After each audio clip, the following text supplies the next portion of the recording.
whole life I have dreamt of owning a hypercar, and recently I made that dream come true. When I bought this McLaren P1, there was one thing which I was really worried about. It's a potentially insane cost that come with owning a hypercar. It's £120,000 to replace it. Today I'm going to speak to some of the wealthiest car collectors in the whole of the UK to find out how much it costs to own one of these dream cars. And also later in the video we will find how much it costs to own my McLaren P1. When I think of the world of hypercars, there is one car which stands out, which is truly legendary. It's the Bugatti Veyron. Now, when we went hypercar shopping, this was in the final three, but there was one reason which put me off buying one of these amazing cars, and that was maintenance. So I wanted to speak to a Veyron owner to see if the costs were as bad as everyone made out, and if I had made the right decision buying the P1 over the Bugatti. Right, Andy? Good to see you, Mark. Nice to see you again. All good. Right, how long have you had it? So I've had it just over a year and a half now. So yeah. Happy you bought it? Really happy. I took the plunge, I had a Senna last year, which I really enjoyed, thoroughly enjoyed, and I thought the whole sort of purpose is to move up in the hypercar range. Yeah. And we're going to find out if that was a big mistake for Andy. In this video, we're going to explore the running costs of every different hypercar. And later, we will see which car is the most costly to run. And to get that total, we will be looking at a few essential categories: servicing, insurance, maintenance, and any additional costs which could be a flaw in the design. And this will give us a total yearly cost of owning each car. And later in the video, you will see which is the most expensive hypercar to own. So first, let's hear how much it costs to own the simply legendary Bugatti. Service. Okay, so obviously the whole big picture is that increase in value. Yeah. So you kind of got to swallow some costs along the way. So I've had it for just over a year and a half now. It's due a service at the end of this summer. It was serviced obviously before I bought it. In terms of costings, I know the warranty through Bugatti is going to be somewhere, it's a 2-year service and a warranty is about 200k. £200,000. That's real life. That is what it is to run this sort of car. 200k is an absolute crazy figure. Yes, it's for a 2-year pack, but a warranty and service that costs so much money tells me that the Bugatti cars can potentially go wrong.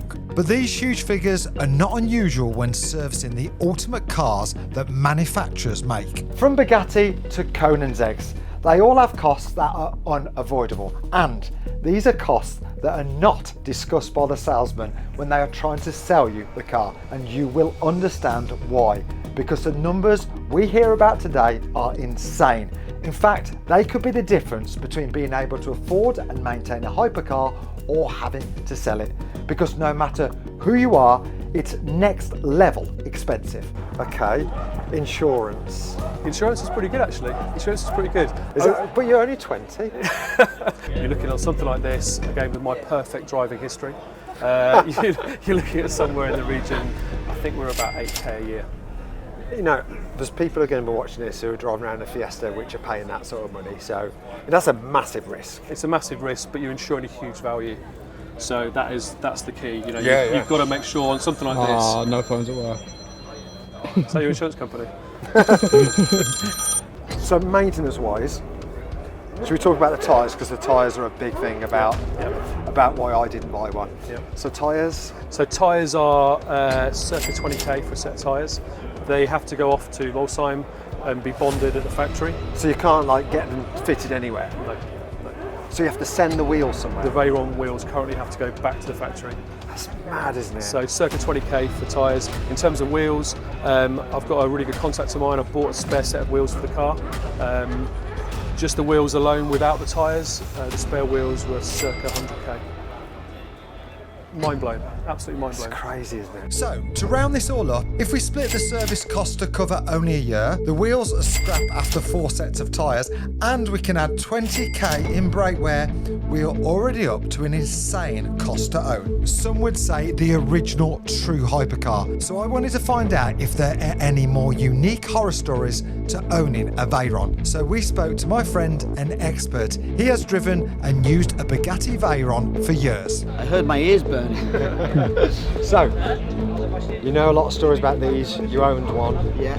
Switch. Yes, the famous switch. Yeah, show us the switch. So, you see that? Literally. Yeah, that was annoying me. You must be hard to live. I know, that was annoying me. So, sent the car in for a service. I said to the head engineer, see that little bit of play in the switch? Can you fix that for me? It was £9,500 plus VAT. Anyway, sent it to a guy, he stripped the door, found the part. Part was off a Volkswagen Transporter. You could only buy them in a group of 5, and they were 89 pence. Crazy, and that was nearly £9.5 plus VAT. £9.5 plus VAT, yeah. And which a lot of people would have paid. See, what you have to remember, the average owner of a Bugatti Veyron has 32 other cars, Is that what they reckon? 3 boats, and 2 helicopters. That's a true story. Yes, that's fact. That makes me the poorest Bugatti owner in the UK. Well, you took the title off me, so thank you very much. Somebody's got 64 cars for you.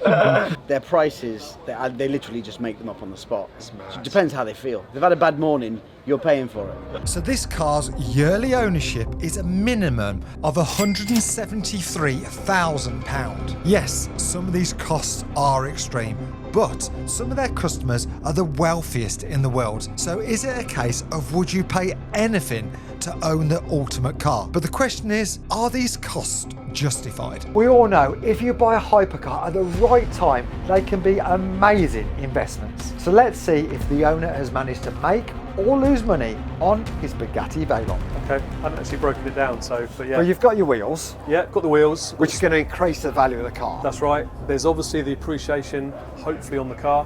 I think the other big thing about this particular car is that it's enabled me, it's been a ticket to meet some incredible people, incredible events. Obviously, Apollo Capital, we are experts in luxury, supercar and hypercar finance. So we've met and done business with some amazing people. So this could have earned you money as well with this fresh mixing with these people. Exactly. So build that all in versus or against that cost of ownership. And you've got one of these. If you've got one of these, you enjoy it, etc., etc. I'm hoping that will then break even. A Veyron a few years ago sat around £1 million, and today they are already at 1.5 million. They are continuing to rocket in value. In fact, some of the rarer special editions are fetching over 5 million. So because these hypercars do go up in value and are so collectible, does this mean that the manufacturer can charge any prices? The customers don't argue the inflated running costs, as overall, in the long run, they are making money.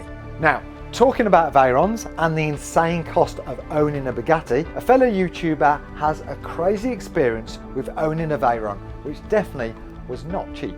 Hi Steve, you okay? Nice to meet you.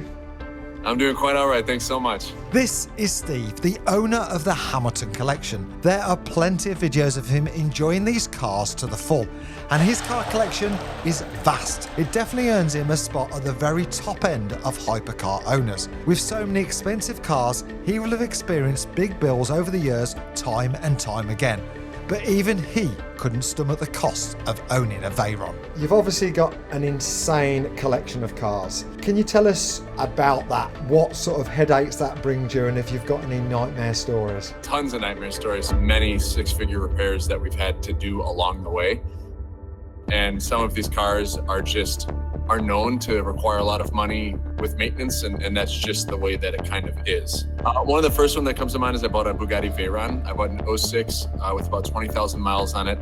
Any other normal car that's low mileage for a hypercar that's pretty high mileage, but the Veyrons require a lot more maintenance than the Chiron. So I had to replace turbos, I had to replace other stuff. Like the moment that I got it, just everything is constantly breaking. I think a month into it, $50,000 in repairs. 6 months later, there was another $75,000 repair bill where I'm like, it just doesn't make sense because this is going to keep happening. So I only ended up keeping that for about a year, and then I sold it. And that cost you $125,000 for that year? $125,000, and I think I put 1,000 miles on it. Fortunately, the Chiron that I have is under warranty. That was a big part of the reason why I just ordered one from the factory, because a repair on that, I think a new engine is $800,000 in the Chiron. It's actually crazy. It's actually that expensive. So you don't want to screw that up. Owning a Bugatti is maybe the ultimate flex, but it obviously comes with some huge risks. especially if you are out of manufacturer's warranty. If the wrong part breaks, it could definitely outweigh any inflation in the car's value. As Steve showed, no matter how wealthy you are, sometimes it's just not worth that worry and stress. But imagine not owning one hypercar, but owning 10. Let's find out how much it actually costs to own an entire hypercar collection. Welcome to the Peg Collection. Sat in this room are some of the most incredible hypercars ever made. The Ferrari Enzo, a car literally named after the founder of Ferrari. A McLaren Senna, made to celebrate one of the best F1 racing drivers ever to live. Chassis number 100 of the Pagani Huayra. This is literally the last car off the production line. And last but not least, one of the first rare cars ever made by the hypercar company no one can pronounce. This collection has some of the best, and I'm excited to know how much these things cost to run. Jeremy, lovely to meet you. And you too. This is some spread. A small snippet. Really? Yeah, a small snippet of the Peg Collection, 23 cars in total. This is just some that we bought here today. And all special cars? All special cars, yeah, in their own way, yeah. Wow. Interestingly, Jeremy doesn't own these cars. He is a collection manager. These ultimate cars are so advanced, so special, so unpredictable that many owners have to employ staff to keep them running. As just parking these cars for a long period of time can have catastrophic expensive failures. With my P1, in fact, we found out if you don't drive it and you don't look after that battery, it could cost £120,000. So in theory, employing somebody like yourself could even be worthwhile if you're stopping some of the damage from some of these cars if they were sat still. Yeah, correct, indeed. So the more they're used, it just seems the better they become. Yeah, I mean, some people seem to buy these cars and tuck them away and think the values are going to go catastrophically up. But the downside is your maintenance charges will go up as well because things will start failing. This is something I never considered, that owning a collection of hypercars would need you to employ people full-time to safeguard you from even more running costs. What's the total value of the collection? A rough estimate, I'd say the Peg Collection is about £20 million worth. Wow, that's just amazing. Fair play. And how much is that to insure? I'd say to insure, it's not something I get involved with, but I'd say to insure it's probably around £200,000. £200,000. Now that is a huge cost of insurance, but when you consider the number and the calibre of these cars, the insurance company are in fact covering a huge risk. But that's a drop in the ocean to the costs that Jeremy now tells us about. Right, Conan's egg. Early car as well, quite an interesting thing. Yes, indeed, yeah. It's not been in the collection very long. Just to give you an idea, a service cost will probably be around £10,000.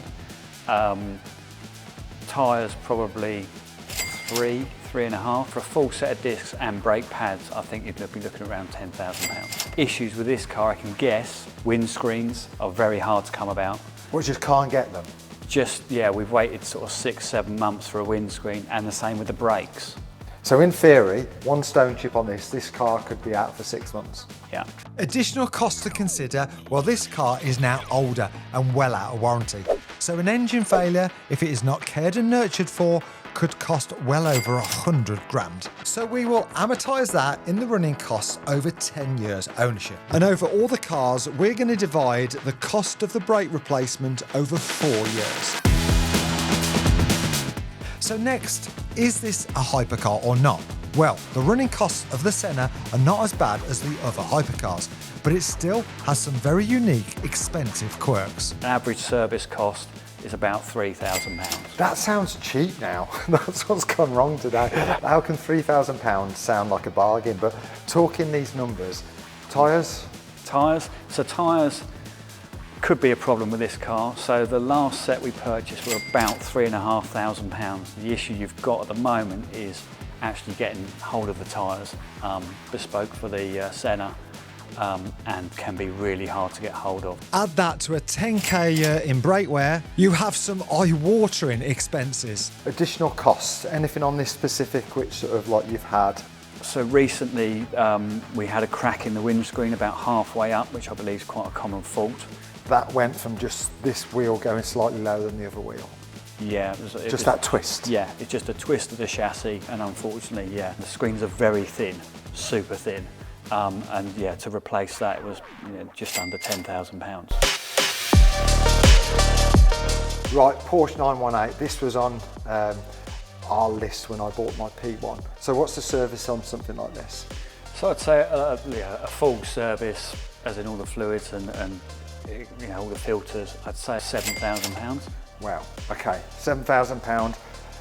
Brakes, pretty special on this car? Yeah, I mean, if you're using it in anger and a lot of track days, you could be looking at a bill for £60,000 to include brakes, tyres and service costs. 60 grand. Right, one of the Holy Trinity. So we had the LAF, the P1 and the 918 hybrid batteries. Yes, can get expensive. So to replace the battery pack on this car, the main hybrid battery pack is £100,000. Just the battery that starts the engine is £6,000, which is just a 12-volt battery on a carbon fibre plate. Again, we will amortise that over 10 years ownership, so that adds £10,000 per year on the upkeep. The Carrera GT is the 918's older brother. Now, I've been lucky enough to own 2 of these, and here was my last service invoice at £15,000. Ouch. Now, insurance and maintenance is very similar to the 918, but instead of a hybrid battery, it has its own very expensive and common problem. Clutch, notoriously bad on these because they're so small. It has to be driven in a certain way, doesn't it? Yeah, it does indeed. Not an easy car to drive as a manual. The clutch is very, very tricky. They're worse when they're worn. If they're worn, they're really difficult to drive. A clutch replacement, you're looking at about £10,000. But driven incorrectly, you could damage a clutch very quickly in one of these cars. Do you think if you drove it wrong, in one day you could do the clutch? Possibly, yeah. It could happen. On to the final 2 cars. And first up, the Ferrari Enzo, worth a staggering £4 million. Let's hope that that value doesn't match the running costs. Just simply stunning. Yeah, very rare Enzo. Service-wise, again, you're looking at about £5,000 a year to service this car. It's used quite a lot, this car, in the collection. Main issue with this car is obviously tyres. They're just non-obtainable at the moment. Well, as in, can't get them? So what we've had to do with this car is fit slightly different size tyres in a later compound tyre. Yeah, because that's crazy. So the tyre isn't the perfect size, but you've just got to compromise. Yeah, correct, yes. Additional costs, any quirks on owning this so far? So the Enzo has failed before with the front lift motor. We got a quote from the dealer that was like £28,500 just to replace this little electric lift motor. But imagine that, waking up tomorrow and for no reason whatsoever, you've got an extra £28,000 worth of bill. So now finally, the most expensive car.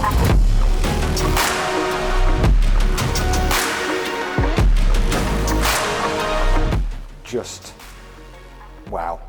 Pagani Veyron. I'm guessing service your quick fit do this one? Yeah, so we're lucky with this car. This car has a service plan on it, but at a guess, I'd say a service at a minimum of £15,000. Yeah, that makes sense. Brakes and discs off the shelf, I'm guessing. Halfords? Unfortunately not, no. Pagani only bespoke made Brembos for this model of car, at £100,000. £100,000? Yeah. Yeah. So they made these brakes for this car. A brake company designed it just for this car. Correct, yeah. We will split that into 4 years of use. And because the car is still under warranty, there should be no surprise additional costs. So not only is it 200k just to insure the collection, it's also another 55k in servicing. And although those numbers are massive, just wait until you hear how much the maintenance and additional costs on the entire PEG collection. additional costs. If we had a bad year, we had a lift go, we had an engine go, we had a few things break, a windscreen. What do you think the cost would be to keep it going? I think you have to budget at least £300,000 if you're having a bad year.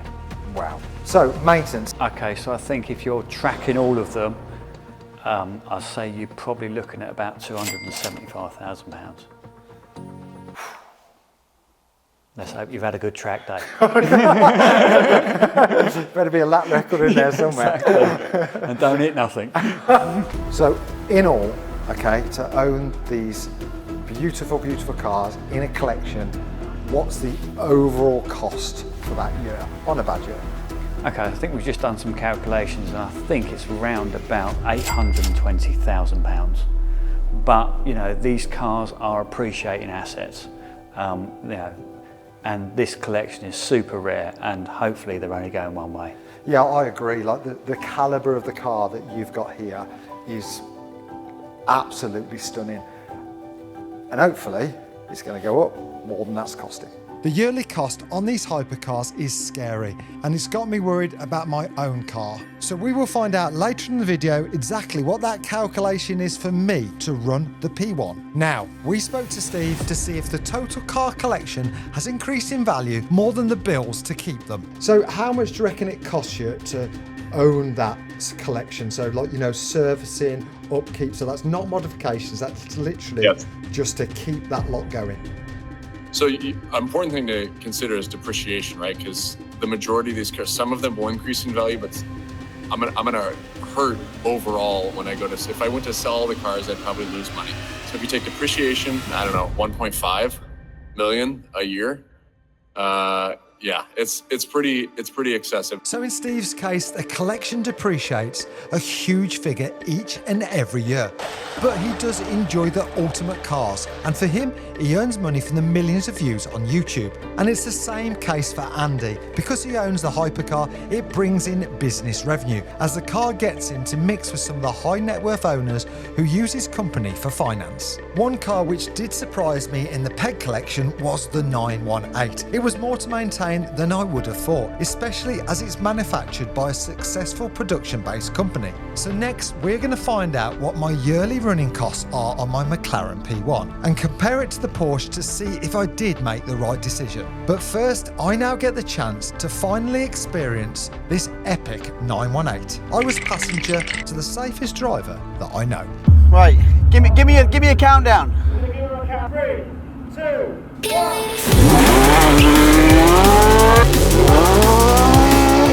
It's really important to look after your hypercar, just like looking after your health. But you can do that with this week's sponsor of the video, Manual. Go. They test for low testosterone, and you may be thinking, that's not you. Well, in fact, 90% of men in the UK remain undiagnosed, and these are the symptoms you can suffer. Luckily, I did my check because it came back I was low on free testosterone. But good news, Manual can do something about that. The 918 is definitely as fast as my McLaren, and it sounds incredible. But as we found out, the brakes are not quite as good. Oh my God! Wouldn't stop, they're not giving you a lot of room there, you know. We just nearly died. Manual have a solution on low testosterone with TRT services. It brings your levels back up to where they should be, and this will increase your quality of life. And you can use my discount code MARK45 for 45% off that initial blood test. Thank you, Manual, for sponsoring this video. What a car! After now experiencing the 918 and using my McLaren P1, there really isn't much between these two cars. They both are incredible. They both cost similar amounts of money. So the only thing left to separate these cars, how much does it cost to run my McLaren P1?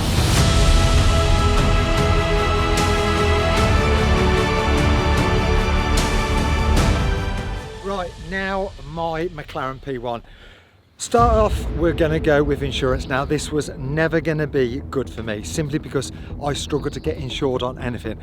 This car per year is £15,000, which is embarrassing to say because it's such a ridiculous amount of money, which I know a lot of you guys are having the same problem with insurance premium, and we are on it. We are having a nightmare with the government, but a new video on that is coming very soon. And even worse, as if it could get any worse, excess, 50 grand. Ouch. And why, like, you know, that's £10,000, the front splitter's 40 grand. So what they don't want you to do is claim for a little knock in the car park, because obviously 50 grand you're just going to go, I'm going to have to swallow that myself, which would be an horrifically bad day. Right, servicing. That little bad boy there, I can't believe I'm saying this, to change the oil and do a service in this car is £9,000. Ouch. It's my own fault, I bought a hypercar, but it better be some special oil.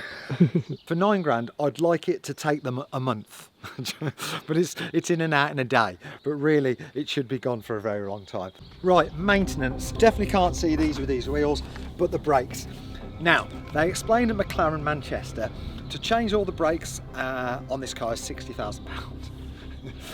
So, I'm going to divide that into 6 years and pretend that I'm only going to use my brakes in 6 years, which I'm sure is going to be more than that. So basically we're saying £10,000 a year in brakes. This is getting ridiculous. Jane can't see this. Hypercars are manufactured to the extremes of production materials, using lightweight carbon fibre parts, which if damaged can be horrendously expensive to fix. So I spoke to Freddie to understand the costs of my P1, as like I said, my insurance excess is £50,000. How much is a front bumper?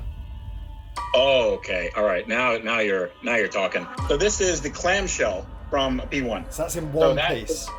That's one piece of carbon. And what's cool is that I can kick mine. Yeah, I can kick mine like that. So it doesn't matter because it's already broken. So that is about $120,000, something like that. The rear clamshell is 130 to 140. Each door is 80,000. So the front bumper, I believe, was something like $30,000. The front window, that is 10,000. Each of the ones on top are 5, and then the one in the back, that's another 10. So you're about $40,000, which is probably 30,000 pounds in glass alone. There's like everything on this is like super, super, super expensive. So, you know, good luck.